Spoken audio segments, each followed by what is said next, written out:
ধনী হ'ব বিচাৰে যদি এইকেইটা কাম কৰক। এইবিধ বস্তু ব্যৱহাৰ কৰি বিভিন্ন জটিল ৰোগ নিৰাময় কৰিব পাৰিব। ঘৰত ঋণাত্মক শক্তি ৰোধ কৰিবলৈও ব্যৱহাৰ কৰিব পাৰি এইবিধ বস্তু। বাস্তুশাস্ত্ৰত ময়ূৰৰ পাখিৰ অতি গুৰুত্ব আছে। সেইবাবে ঘৰত ময়ূৰৰ পাখি ৰখাটো শুভ বুলি গণ্য কৰা হয়। ইয়াক ৰখা ঠাইৰ পৰা ঋণাত্মক শক্তি নাইকিয়া হৈ পৰে। শাস্ত্ৰমতে ময়ূৰৰ পাখিক সুখ আৰু সমৃদ্ধিৰ প্ৰতীক বুলি গণ্য কৰা হয়। ই কেৱল অলৌকিক নহয়, ঘৰৰ পৰা বাস্তুৰ দোষ আঁতৰোৱাটো সহায়ক হয়। কিন্তু বাস্তুশাস্ত্ৰত ঘৰত ময়ূৰৰ পাখি ৰখাটোৰ কিছু বিশেষ নিয়ম আছে। এই নিয়ম মানি চলিলেহে ইয়াৰ ইতিবাচক প্ৰভাৱ লাভ কৰিব পাৰিব। বাস্তুশাস্ত্ৰৰ মতে ময়ূৰৰ পাখি সঠিক দিশত আৰু স্থানত ৰখাটো গুৰুত্বপূৰ্ণ। ইয়াক যদি এটা নিৰ্দিষ্ট দিশ আৰু স্থানত ৰখা হয়, ঘৰৰ পৰা ঋণাত্মক শক্তি আঁতৰত সহায় কৰে। ঘৰত ময়ূৰৰ পাখি ৰখাৰ ফলত বহু উপকাৰ হয়। তাৰ ভিতৰত ধন সম্পত্তিৰ আকৰ্ষণৰ বাবে ইয়াক ব্যৱহাৰ কৰা হয়। যদি আপোনাৰ ঘৰত টকাৰ অভাৱ, খৰচ বেছি হয় বা টকা স্থায়ী নহয়, তেন্তে ময়ূৰৰ পাখি সঠিক দিশত ৰাখিলে নিশ্চয়কৈ ধন সম্পত্তি বৃদ্ধি পাব। ঘৰত কিমান ময়ূৰৰ পাখি ৰাখিব লাগে সেই কথাও শাস্ত্ৰত উল্লেখ আছে। আহক আজিৰ এই প্ৰতিবেদনত ময়ূৰৰ পাখিৰ লগত জড়িত থকা কেইটামান গুৰুত্বপূৰ্ণ দিশৰ ওপৰত বিতংভাৱে আলোচনা কৰোঁ। ময়ূৰৰ পাখিৰ ধৰ্মীয় গুৰুত্ব। প্ৰাচীন শাস্ত্ৰত ময়ূৰৰ পাখিক অপৰিসীম গুৰুত্ব দিয়া হৈছে। ইয়াক অলৌকিক বাদ্য হিচাপে গণ্য কৰা হয়। প্ৰাচীন কালৰে পৰা তান্ত্ৰিক ৰীতি নীতিত ব্যৱহাৰ কৰা হয়।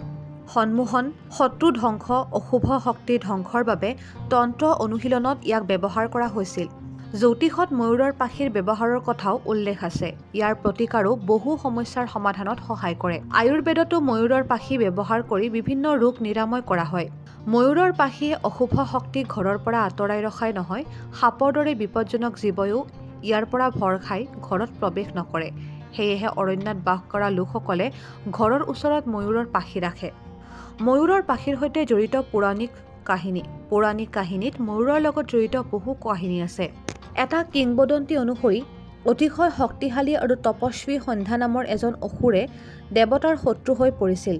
ব্ৰহ্মা আৰু শিৱৰ পৰা বৰ লাভ কৰাৰ পাছত স্বৰ্গ আক্ৰমণ কৰি দেৱতাসকলকো বন্দী কৰে। দেৱতাসকলে তেওঁক পৰাস্ত কৰিবলৈ ময়ূৰৰ সহায় লৈছিল। সকলো দেৱতা আৰু 9টা গ্ৰহ ময়ূৰৰ পাখিত বাস কৰিছিল, যাৰ বাবে ময়ূৰ শক্তিশালী আৰু অসুৰক হত্যা কৰিবলৈ সক্ষম হৈছিল। এই বিজয়ৰ পাছত দেৱতাসকলে ময়ূৰক শ্ৰদ্ধাৰ বাবে আশীৰ্বাদ দিছিল। তেতিয়াৰ পৰা ময়ূৰ আৰু ইয়াৰ পাখিক শুভ আৰু পবিত্ৰ বুলি গণ্য কৰা হয়। ভগৱান শ্ৰীকৃষ্ণ আৰু ময়ূৰ পাখি।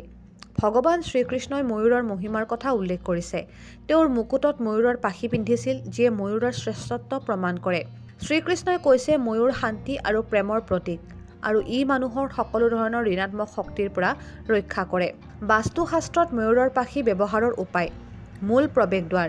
ঋণাত্মক শক্তি ৰোধ কৰিবলৈ মূল প্ৰৱেশদ্বাৰত ভগৱান গণেশৰ মূৰ্তি দুয়োকাষে ময়ূৰৰ পাখি ৰাখক। ইয়াৰ ফলত বাস্তুৰ দোষ নাইকিয়া হৈ ঘৰত ধনাত্মক শক্তি বৃদ্ধি হয়।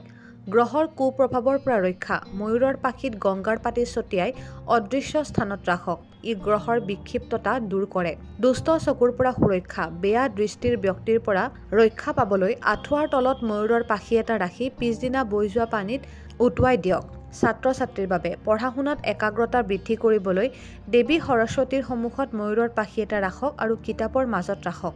শত্ৰুক ধ্বংস কৰা। মঙলবাৰে ময়ূৰৰ পাখিত হনুমানজীৰ ভাৰ্মিলিয়ন লগাওক আৰু বৈ যোৱা পানীত উটুৱাই দিয়ক। ধন বৃদ্ধি। ময়ূৰৰ পাখি এটা চেফত ৰাখি পশ্চিম বেৰত ৰাখক। পতি পত্নীৰ মাজত প্ৰেম বৃদ্ধি। শোৱা কোঠাত ময়ূৰৰ পাখি দক্ষিণ-পূব দিশত ৰাখক। ৰাজহুৱা স্থানত ময়ূৰৰ পাখি। ঘৰৰ এনে এডোখৰ ঠাইত ৰাখক যি সকলো ময়ূৰৰ পাখিটো দেখা পায়। ময়ূৰৰ পাখিয়ে কেৱল নেতিবাচক শক্তি নাইকিয়া কৰাই নহয়, জীৱনত সুখ, শান্তি, সমৃদ্ধি আৰু ইতিবাচকতা কঢ়িয়াই আনে। এই বাস্তু ঔষধসমূহ গ্ৰহণ কৰিলে আপুনিও আপোনাৰ ঘৰত আৰু জীৱনত সুখ, শান্তি, উন্নতি লাভ কৰিব পাৰিব।